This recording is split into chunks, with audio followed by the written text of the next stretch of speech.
ನಮಸ್ಕಾರ. ಸೋನಂ ವಾಂಗ್ಚುಕ್ ಅವ್ರದ್ದು ಇವತ್ತ 17ನೇ ದಿವಸದ್ದು ಉಪವಾಸ. ಬಹಳ ಹದಿಗಡಾಕತೈತಿ ಅವರ ದೇಹಾರೋಗ್ಯ. ಇದು ಒಂದೊಂದ್ಸಾರಿ ಬೇಕಿತ್ತ ಅಂತನೂ ಅನ್ಸುತ್ತೆ. ಕೇಂದ್ರ ಸರ್ಕಾರದ ವಿರುದ್ಧ ಅಂದ್ರೆ ಕೇಂದ್ರ ಸರ್ಕಾರ ಅಷ್ಟು ಈಸಿಯಾಗಿ ಮಣಿಸೋದು ಅಲ್ಲ ಅನ್ನೋದು ಇದು ಒಂದು ಉದಾಹರಣೆ ಆಗುತ್ತೆ ಅಷ್ಟೇ. ಏನಾರ ಆಗಲಿ ವಾಂಗ್ಚುಕ್ ಅವರಿಗೆ ಜಯ ಸಿಗಲಿ. ಯಾಕಪ್ಪ ಅಂತಂದ್ರೆ ಏನು ಈ ನೀಟ್ ಸ್ಕ್ಯಾಮ್ ಆತಲ್ಲ, ಅದ್ರೊಳಗೆ ಸುಮಾರು 12, 13, 15 ಹುಡುಗರು ಸೂಸೈಡ್ ಮಾಡಿಕೊಂಡ್ರು, ತಮ್ಮ ಅಮೂಲ್ಯ ಜೀವನನ ಹಾಳು ಮಾಡಿಕೊಂಡ್ರು, ಜೀವನ ಕಳ್ಕೊಂಡ್ರು. ಅಷ್ಟೇ ಅಲ್ದಾನ ಏನು ಲಡಾಖದ್ದು ಕೆಲವೊಂದಿಷ್ಟು ಅಭಿವೃದ್ಧಿ ವಿಚಾರವಾಗಿ ಏನು ಅವ್ರು ವಿಚಾರ ಮಾಡಾಕತ್ತಾರಲ್ಲ ಸೋನಂ ವಾಂಗ್ಚುಕ್ ಅವರು, ಅವರ ಧೋರಣೆ ಸರಿ ಇರ್ಬೋದು, ಆದರೂ ಕೆಲವೊಂದಿಷ್ಟು ಅಪಸ್ವರಗಳು ನಡೆದವು ವಾಂಗ್ಚುಕ್ ವಿರುದ್ಧವಾಗಿ.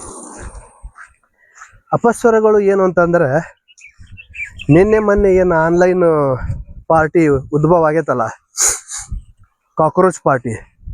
ಸೋನಂ ವಾಂಗ್ಚುಕ್ ಅವರು ಉಪವಾಸ ಸತ್ಯಾಗ್ರಹಕ್ಕೆ ಕೂಡಬೇಕಾದ್ರೆ ಅವರ ಬೆನ್ನ ಹಿಂದೆ ಬ್ಯಾಕ್ಗ್ರೌಂಡ್ ಒಳಗೆ ಕಾಕ್ರೋಚ್ ಪಾರ್ಟಿ ಬ್ಯಾನರ್ ಇತ್ತು. ಈಗ ಸ್ಪಷ್ಟವಾಗಿ ಕಾಣವಲ್ದು, ಗೊತ್ತಿಲ್ಲ ಯಾಕಂತಂದ್ರೆ ಸೋನಂ ವಾಂಗ್ಚುಕ್ ಅವರಿಗೆ ಹಿನ್ನಡೆ ಆಗಕ್ಕ ಇದು ಒಂದು ಕಾರಣ ಆದ್ರೂ ಆಗಬಹುದು. ಒಬ್ಬ ವ್ಯಕ್ತಿ ಒಂದು ಪಕ್ಷದ ವಿರುದ್ಧ ಹೋರಾಟ ಮಾಡಬೇಕಾದ್ರೆ ಇನ್ನೊಂದು ಪಕ್ಷದ ಅಡಿ ಒಳಗೆ ಬರಲ್ಲ ಅಂತ ಅನ್ಸುತ್ತೆ.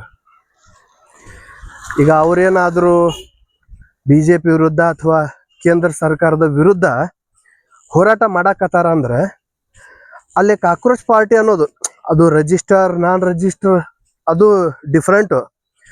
ಆದ್ರೆ ಒಂದು ಪಕ್ಷದ ಅಡಿ ಒಳಗ ಒಬ್ಬ ವ್ಯಕ್ತಿ ಸಾಮಾಜಿಕ ನ್ಯಾಯ ಕೇಳಕ್ ಬರುತ್ತಾ ಅನ್ನೋ ಪ್ರಶ್ನೆ ಕಾಡುತ್ತಾ. ಮತ್ತೆ ಅವ್ರದ ಒಂದು ಬಳಗದೊಳಗ ಫ್ರೆಂಡ್ ಸರ್ಕಲ್ ಒಳಗ ಕೆಲವೊಂದಿಷ್ಟು ಟೀಕೆಗಳು ಉದ್ಭವ ಆಗ್ಯಾವ, ಮತ್ತೆ ಟೀಕೆನೂ ಮಾಡಾಕತ್ತಾರ.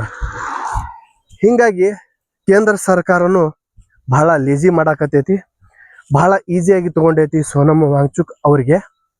ಹಂಗಾಗಬಾರ್ದು. ಕೇಂದ್ರ ಸರ್ಕಾರನು ಪರಿಗಣನೆ ಮಾಡಬೇಕು, ಅದು ಕೂಡ ಸ್ವಲ್ಪ ಸಡಿಲಿಕೆ ಮಾಡಿ ಮಾತುಕತೆಗೆ ಬರಬೇಕು.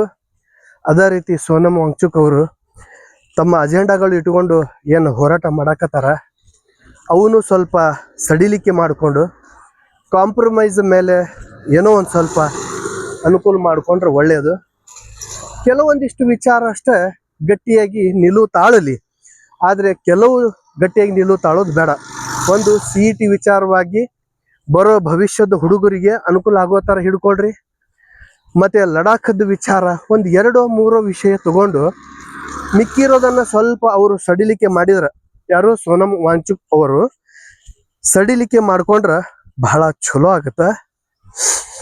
ಒಟ್ಟಾರೆಯಾಗಿ ಯಾರ್ದು ಜೀವಕ್ಕೆ ಹಾನಿ ಆಗಬಾರ್ದು, ಕೇಂದ್ರ ಸರ್ಕಾರಕ್ಕೂ ಯಾವುದೂ ಅಪವಾದ ಬರಬಾರ್ದು ಅನ್ನೋ ಒಂದು ಉದ್ದೇಶದಿಂದ ಇವತ್ತಿನ ವಿಶ್ಲೇಷಣೆ ಮಾಡಬೇಕಾಗಿತ್ತು ಅಂತ ಹೇಳ್ತಾ ನಾನು ನಿಮ್ಮ ಜೊತೆ ಮತ್ತೆ ಸಿಗ್ತೀನಿ.